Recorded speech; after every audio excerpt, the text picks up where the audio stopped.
হলো রোজা রাখলে গর্ভের সন্তানের সমস্যা হবে, কি করব? রোজা রাখলে গর্ভস্থ সন্তানের সমস্যা হবে এটি যদি আপনি নিশ্চিত হন, তাহলে সেক্ষেত্রে রোজা না রাখার সুযোগ আপনার আছে। পরবর্তীতে রোজাগুলো যখন সুস্থ হবেন, গর্ভ খালাস হবে, তারপর সুস্থ হওয়ার পর আপনি রোজাগুলো রেখে দিতে হবে।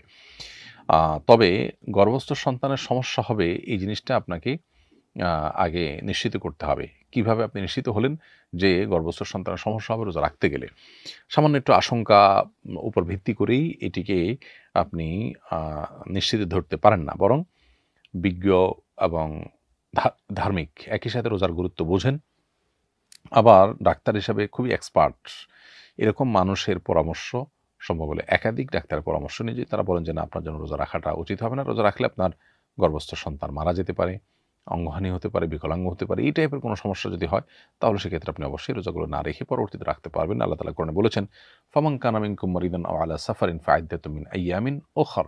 যারা অসুস্থ থাকবে অথবা সফরে থাকবে তারা অন্য সময় রোজাগুলো রেখে দিতে পারবে। অতএব এই আয়াত আপনার জন্য প্রযোজ্য হবে। আর সামান্য একটু ঠুনকো অজুহাত বা হালকা একটু ভয়, অহেতুক ভয়, এটার উপর ভিত্তি করে আপনি রোজা না রাখার সুযোগ কিন্তু নেই।